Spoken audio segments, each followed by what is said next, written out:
So hello guys, this video is about how to read sheet music, and I'm going to start on the very beginning. Music is made up of a variety of symbols, the most basic of which are the staff, the clef, and the notes. So the staff is what is pictured right here. It just has 5 lines and 4 spaces. Those lines and spaces represents a letter, which represents a note. So there is 2 main clefs that you must know, and the first is being the treble clef.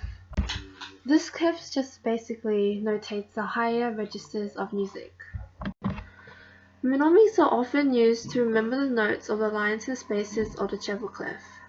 For lines, we remember E, G, B, D, F by the word cue, every boy does fine, and for the spaces, F, A, C, E, just like the word face.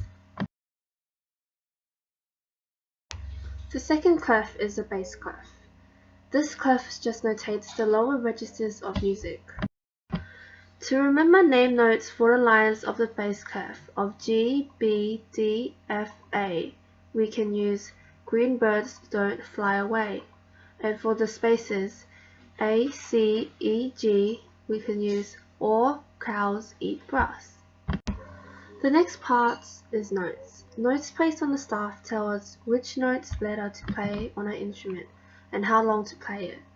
There are 3 parts on each note: the head note, the stem, and the flag.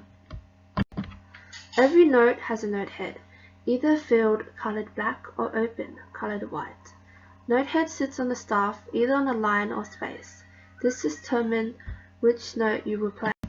The note stem is a thin line that extends either up or down from the note head. This is just a way to make notes easier to read while allowing them to fit neatly on the staff. As a rule, any notes at or above the B line on a staff have downward pointing stems. These notes allow the B line to have upward pointing stems. The note flag is a curvy mark to the right of the note stem. Its purpose is to tell you how long to hold the note.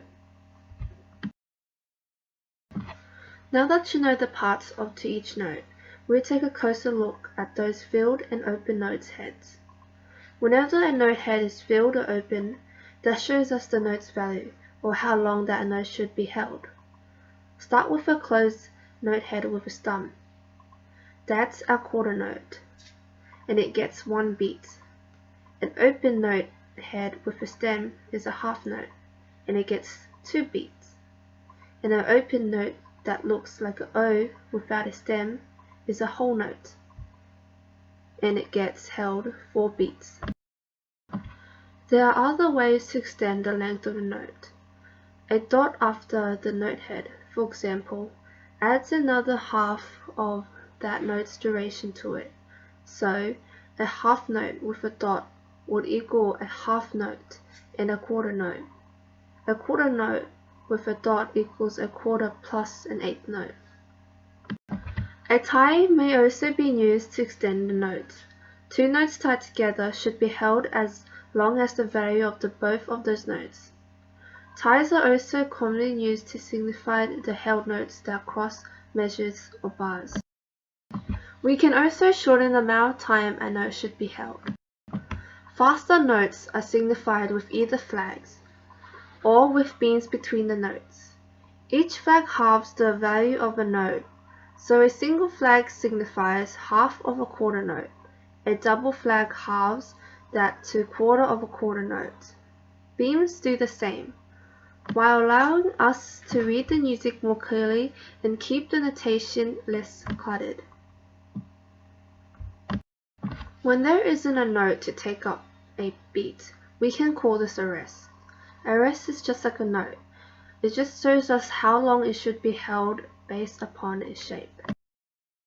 So you have learned all the steps of learning the basic symbols of notation.